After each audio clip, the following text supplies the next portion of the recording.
안녕하십니까. 새생명교회 수요일 저녁 말씀을 함께 나눕니다. 오늘은 3월 8일 수요일 저녁입니다. 계속해서 하나님의 질문이라고 하는 주제를 가지고 함께 말씀을 나눕니다. 하나님의 질문, 그 하나님의 질문에 신실하고 그리고 또 성실하게 대답해야 하는 책임이 오늘 우리들에게 놓여 있는 거죠. 오늘은 그 10번째 시간, 믿음이 적은 자여 왜 의심하느냐, 왜 의심하느냐 라고 하는 예수님의 질문, 그 질문에 대해서 우리가 답변해야 하는 그런 시간이 되었습니다. 우리의 인생은 항해하는 것과 같습니다. 큰 파도와 풍랑 가운데서 항해하는 것, 그게 우리의 인생이다. 그렇게 많은 사람들이 비유합니다. 맞습니다. 우리의 인생은 늘 파도 가운데 살아가는 그런 인생이고 그런 항해하고 아주 흡사합니다. 항해하는 데 있어서 가장 중요한 것은 안전입니다. 여러분 그 타이타닉이라고 하는 배를 아시죠? 그 타이타닉 배를 만들었을 때 사람들은 다 뭐라고 했냐면 신도 감히 침몰시키지 못하는 배다. 그렇게 사람들은 믿었고 그렇게 불리워졌습니다. 그러나 우리가 잘 아는 것처럼 타이타닉호는 얼음 빙하에 부딪혀서 얼음 조각에 부딪혀서 결국 그 화려하고 큰 배는 처참하게 바다 밑으로 침몰하게 되고 그것 때문에 수많은 사람들이 생명을 결국 잃게 되었습니다. 우리 인생이 항해라면 우리 인생 속에서 가장 중요한 것은 안전입니다. 평안함입니다. 그래서 사람들은 항해를 안전하게 하기 위해서 많은 것들을 쌓아놓습니다. 그래서 돈도 쌓아놓고 그리고 사람도 쌓아놓고 인간관계도 쌓아놓고 그리고 지식과 학식도 쌓아놓습니다. 많은 것을 쌓아놓으면 그것 때문에 우리 인생은 편하고 쉽고 안전할 거라고 생각합니다. 그러나 그런 것들이 많이 쌓여 있다고 해서 파도가 일지 않는 것은 아닙니다. 풍랑이 멈추는 것은 결코 아닙니다. 그죠? 파도와 풍랑은 그가 얼마나 많이 쌓아놓느냐에 따라서 일어나지도 않고 안 일어나지도 않고 뭐 빈도수가 많기도 하고 적기도 하고 그런 건 아닙니다. 모든 인생은 다 풍랑이 있습니다. 모든 인생은 파도가 일렁인다고 하는 것이죠. 그 사람이 비록 믿음의 사람이다 할지라도 그 사람이 하나님의 사람인다 할지라도 그 파도와 풍랑의 위험 속에서 안전하게 벗어날 수는 없습니다. 근데 풍랑이 일면 파도가 일어나면 내가 인간적으로 세상적으로 쌓아놨던 모든 것들이 때로는 그 파도와 풍랑을 헤쳐나가는 데 있어서 장애물이 될 때가 많습니다. 도움이 되기는커녕 장애물이 될 때가 참 많다는 거죠. 그래서 자기가 쌓아놓은 것들을 바다에 던져야 자기의 안전이 보장되는 경우도 종종 있는 것을 보게 됩니다. 우리 인생 속에 인생의 항해 속에서 파도와 바람이 불 때 정말 필요한 건 뭐냐? 예수님입니다. 예수님이 필요한 것이죠. 오늘 우리가 읽은 본문에서 그것을 하나님은 우리에게 말씀해 주시고 가르쳐 주고 있는 것이죠. 오늘 말씀은 마태복음 14장 22절부터 33절까지 말씀입니다. 마태복음 14장 22절부터 33절까지 말씀 제가 봉독해 드립니다. 예수께서 즉시 제자들을 재촉하사 자기가 무리를 보내는 동안에 배를 타고 앞서 건너편으로 가게 하시고 무리를 보내신 후에 기도하러 따로 산에 올라가시니라. 저물매 거기 혼자 계시더니 배가 이미 육지에서 술이나 떠나서 바람이 거스름으로 물결로 말미암아 고난을 당하더라. 밤 사경에 예수께서 바다 위로 걸어서 제자들에게 오시니 제자들이 그가 바다 위로 걸어 오심을 보고 놀라 유령이라 하며 무서워하여 소리 지르거늘 예수께서 즉시 이르시되 안심하라 나니 두려워하지 말라.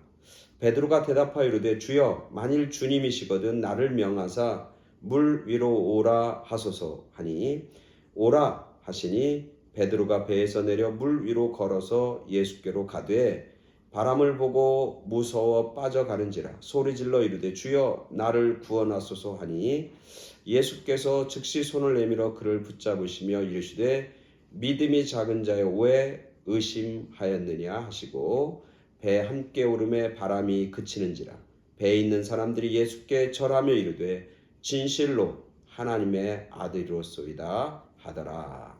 아멘. 오늘 예수님의 제자들, 예수님과 함께 다녔던 제자들이 배를 타고 이제 출항을 하게 되는 것이죠. 그 출항을 하게 되는데 뭘 만나냐면 큰 파도가 일고 바람을 만납니다. 그래서 성경에 보면 그들이 큰 문제에 봉착하게 됩니다. 문제를 당하게 됩니다. 성경에 보니까 그 파도와 물결로 말미암아 고난을 당하였더라. 고난을 당하는 겁니다. 위험에 처해 있는 겁니다. 잘못하면 자기의 생명을 잃어버릴 수도 있다고 하는 그런 위기 상황에 직면하게 되는 거죠. 그때 그 모습 가운데 나타난 게 누구냐면 예수님이에요. 밤 사경에, 지금으로 얘기하면 새벽 3시, 4시경에 예수님이 바다 위를 걸어서 오십니다. 그리고 그 예수님의 제자들에게 나타났습니다. 그러면서 뭐라고 하냐면 안심하라, 나다, 두려워하지 말라, 그렇게 말씀하십니다. 파도와 풍랑 때문에 고난받고 고통당하고 괴로워하고 울부짖을 때 정말 필요한 건 뭐냐? 예수님이라고 하는 사실이고 그 예수님을 통해 우리는 두려움이 아니라 안심과 평안함을 맛보게 된다고 하는 것이죠. 결국 이것은 예수님이 우리를 사랑하시고 우리를 돌보신다고 하는 것을 보여주는 중요한 장면인 것이죠. 영국의 스코틀랜드에 아이언사이드라고 하는 아주 유명한 목사님, 부흥 강사님이 있었습니다. 이분은 설교할 때마다 한 가지 예를, 믿음이 좋은 과부, 믿음이 좋은 어린아이를 혼자 데리고 사는 그 싱글맘에 대한 이야기를 간증처럼 했습니다.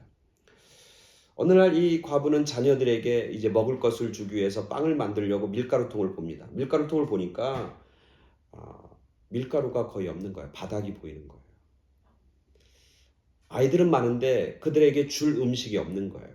너무나 살기 힘들고 너무너무 가난하고 너무나 어렵게 산 거죠. 그래서 밀가루통에 밀가루가 다 마르는 거예요. 그래서 마지막에 밀가루를 한 통을 가지고 이제 아이들을 위해서 음식을 해주고 이제 더 이상 어떻게 할지 모르는 그런 어려움 가운데 이제 직면하게 되는 거죠. 그래서 이 과부가, 믿음 좋은 과부가 그 밀가루통에서 밀바닥을 이제 다 긁습니다. 긁는데 그냥 눈물이 나는 거예요. 너무나 괴롭고 속상해서 눈물이 나는 거예요. 그리고 이제 이거 먹으면 앞으로 어떻게 살까, 내일은 어떻게 살까 걱정이 돼서 근심의 눈물을 흘리고 있는 거예요. 그렇게 눈물을 흘리고 있는데 작은 둘째 아들이 그 엄마의 치맛자락을 이렇게 흔듭니다. 엄마의 울음소리를 들은 거죠. 그래 엄마가 이렇게 쳐다봅니다. 걱정과 근심에 가득 찬 눈으로 그 아이를 쳐다봅니다. 그랬더니 그 아이가 이렇게 얘기합니다. 엄마 왜 우세요? 하나님께서 엄마가 밀가루통 밑바닥을 긁는 그 소리를 하나님이 못 들으실 것 같아요? 라고 질문을 던지는 거예요. 그 얘기는 뭐냐면 그 아이에는 뭐가 있냐면 믿음이 있는 거예요. 뭐에 대한 믿음이냐면 힘들고 고난과 어려움이 있을 때 하나님이 찾아와 주신다고 하는 사실, 그리고 우리가 고난당하고 아파하는 것을 하나님은 보고 계시고 알고 계시고 듣고 계신다고 하는 사실, 그리고 그 상황 속에서 찾아오시는 사랑의 하나님이신 것을 알고 있는 거죠. 그 이야기를 듣고 그 어머니가 회개하면서 눈물을 흘리면서 그 아이를 꼭 안아주고, 그리고 그 아이들은, 그리고 그 어머니는 결국 주님이 주시는 은혜, 평안함 맛보며 살고 그들의 삶이 밑바닥 다 깨진 삶이 아니라, 넘어진 삶이 아니라, 거기서 끝나는 삶이 아니라 새롭게 부어주신 하나님의 은혜를 체험했다고 하는 간증을 이야기하곤 합니다. 마찬가지로 오늘 성경에 보니까 제자들이 고난과 고통 가운데 있는데 정말 필요한 건 뭐냐면 그들이 배 안에 있는 여러 가지 물건들, 먹을 것들, 뭐 자기들의 뭐 또 여러 가지 그런 것이 아니라 정말 필요한 것은 예수님이고, 예수님 오늘 그 제자들을 사랑하셔서 그 밤 새벽 3시에 물 위로 뛰어서 사랑하는 제자들 가운데 오신다고 하는 사실, 그리고 말씀하시고 두려워하지 말라, 나다, 안심하라, 제자들에게 평안함을 주는 그런 주님의 모습을 보게 됩니다. 오늘 우리들도 살아가면서 인생의 항해 가운데 수많은 파도와 수많은 풍랑이 있는 그 고난의 현장 가운데서도 정말 필요한 것은 우리가 배 안에 가득 쌓아둔 그 물건이 아니라, 그 사람들이 아니라, 그것들이 우리를 두려움 가운데서 해방시키고 벗어나게 하는 해결책이 아니라 오직 예수님이 우리의 두려움을 물리치는 해결책이고 필요한 분이라고 하는 사실을 우리가 깨닫고 주님을 바라보고 주님을 붙잡고 주님을 신뢰하는 그런 우리 모두가 되기를 간절히 소원합니다. 그렇게 예수님이 말씀하시고 제자들에게 그렇게 말씀하시는 모습을 듣고 베드로가 아주 생뚱맞게 정말 환경과 상황에 어울리지 않게 베드로가 예수님에게 이렇게 질문합니다. 만약 당신이 주님이시거든 나를 명해서 물 위로 걸어오라 말씀하여 주시옵소서. 베드로의 이 질문에 대해서 저는 한번 생각해 보았습니다. 이 베드로가 이 상황 속에서 과연 이 질문을 하는 베드로의 마음이 어땠을까? 이게 과연 예수님에게 할 질문이고 할 그런 어떤 요구인가? 근데 이 본문을 묵상하면서 베드로가 이 요구를 예수님에게 했다고 하는 것은 베드로가 굉장한 어떤 믿음과 신뢰를 가지고 있다고 하는 반증이에요. 이렇게 얘기하는 거 뭐냐면 당신이 예수님이면 그렇게 나에게 말씀해 주시옵소서. 그럼 그 말씀대로 내가 무리를 걸을 수 있습니다. 말씀하옵소서. 그 말씀대로 나에게 이루어질 줄을 난 믿습니다. 이런 믿음 아닙니까? 주님이 하시면 나도 할 수 있습니다. 이런 자신감 아닙니까? 주님의 능력에 대한 신뢰입니다. 베드로는 어렸을 때부터 이 바닷가에서 살았어요. 이 갈릴리 호수가에서 살았어요. 이제까지 수없이 수년을 배에서 바다에서 고기를 잡고 바다에서 항해했지만 단 한 번도 사람이 무리를 걸은 적이 없어요. 그리고 자기는 사람이 무리를 걷는다고 하는 것을 한 번도 상상해 본 적도 없고 한 번도 그것이 가능하다고 생각해 본 적도 없었을 거예요. 근데 오늘 주님을 걸으니까 갑자기 주님이 하시면 나도 할 수 있겠네? 주님이 능력을 주시면 나 같은 사람도 걸을 수 있겠네? 이런 어떤 자신감과 믿음이 생긴 거예요. 그래서 예수님에게 묻는 겁니다. 주님이시면 나에게 말씀하셔서 무리를 걸어오라고 하시옵소서. 대단한 믿음이죠. 다른 제자들은 이제 파도에 흔들리는 고난과 고통 가운데 있다가 예수님이 오셔서 안심하라고 그러니까 안심하고 이제 만족하는데 베드로는 거기에 만족하지 않는 거예요. 주님의 능력을 나도 갖고 싶습니다. 주님이 행하시는 기적을 나도 체험하고 싶습니다. 라고 하면서 한 걸음 더 내딛는 그런 베드로의 믿음의 결단의 모습을 보게 됩니다. 그 이야기를 듣고 예수님이 좋아했어요. 그러니까 예수님이 그 얘기를 듣고 오라, 바로 즉시로 오라 그럽니다. 오라고 말씀하십니다. 그리고 베드로는 그 오라고 하는 주님의 말씀에 순종해서 무리를 걷기 시작합니다. 그리고 걷습니다. 기적과 능력을 체험합니다. 대단한 믿음의 역사이고 대단한 믿음의 열매인 거예요. 그런데 그 베드로에게 오늘 예수님은 책망스러운 질문을 던지는 겁니다. 믿음이 적은 자여, 왜 의심하느냐? 왜 의심하느냐? 그 책망적인 질문을 던지는 이유는 우리가 잘 아는 것처럼 베드로가 얼마 걷다가 물에 폭 빠져버립니다. 걷다가 실패합니다. 걷다가 침몰하게 되는 것이죠. 그 모습을 보고 예수님이 믿음이 적은 자여 왜 의심하느냐 그렇게 질문을 던지고 있는 거죠. 약간의 안타까움, 약간의 어떤 책망스러움 그런 감정을 실어서 질문을 던지는 겁니다. 그럼 이 베드로가 왜 그런 질문을 예수님에게 받게 되었을까? 오늘 성경 말씀해 보니까 이렇습니다. 걸읍니다. 근데 30절에요. 바람을 보고 무서워서 빠져버렸다. 그리고 놀라서 예수님에게 나를 구원하고 나를 건져소서라고 예수님에게 외치게 되는 거죠. 여기서 세 가지입니다. 바람을 보고 무서워해서 빠졌다. 똑같은 바다거든요. 똑같은 파도가 일렁이거든요. 똑같은 풍랑이거든요. 즉 무리를 걸을 때와 지금 물에 빠질 때의 상황은 바뀐 게 없어요. 똑같아요. 똑같은 바다, 똑같은 물, 똑같은 파도, 똑같은 바람. 근데 조금 전에는 걸었는데 지금은 빠지는 거예요. 그 이유는 뭐냐면, 걸을 때는 뭐냐면 주님이 오라고 그러니까 주님 보고 걷는 거예요. 주님 보고 두려움이 없으니까 무리를 걷게 되는 거고, 지금은 주님을 보는 게 아니라 바람을 보고 파도를 보니까 두려워해서 빠지는 거예요. 문제를 보면 두려움이 생깁니다. 사람을 보면 두렵습니다. 세상을 보면 두렵습니다. 돈을 보면 두렵습니다. 나를 바라보면 두렵습니다. 나에게 펼쳐진 여러 가지 상황과 형편을 보면 두렵습니다. 두려우니까 실패하게 되는 거고, 두려우니까 무너지게 되는 것이고, 두려우니까 침몰하는 것이고, 두려우니까 낙심하는 것이고, 두려우니까 죽는 겁니다. 그래서 오늘 예수님은 뭐라고 하냐면 믿음이 적은 자여 왜 의심하느냐라고 묻는 거예요. 예수님을 보면, 주님을 보면 두려움이 사라집니다. 안심이 됩니다. 그러니까 뭐가 생기냐면 그 두려움, 그 파도와 문제를 이길 수 있는 능력이 생기고 힘이 생기고 담대함이 생기고 지혜가 생기고 하나님의 역사를 체험하는 놀라운 승리를 경험하게 되는 것이죠. 믿음은 주님을 바라보는 겁니다. 주님을 바라본다는 것은 주님의 말씀을 바라보는 것이고, 주님을 간절히 사모하면서 기도한다는 것이고, 주님을 바라보면서 하늘을 향해서 눈을 들고 하나님 앞에 진정한 예배를 드린다고 하는 거예요. 말씀과 기도와 예배, 그게 주님을 바라보는 거예요. 그걸 하면 할수록, 말씀을 읽으면 읽을수록 난 더 두려워. 그런 사람 있습니까? 없어요. 나는 기도하면 할수록 더 두려워. 그런 사람 있습니까? 없어요. 기도하면 할수록 평안함이 생깁니다. 만약에 기도했는데 두렵다는 것은 기도를 잘못한 거예요. 믿음 없는 기도예요.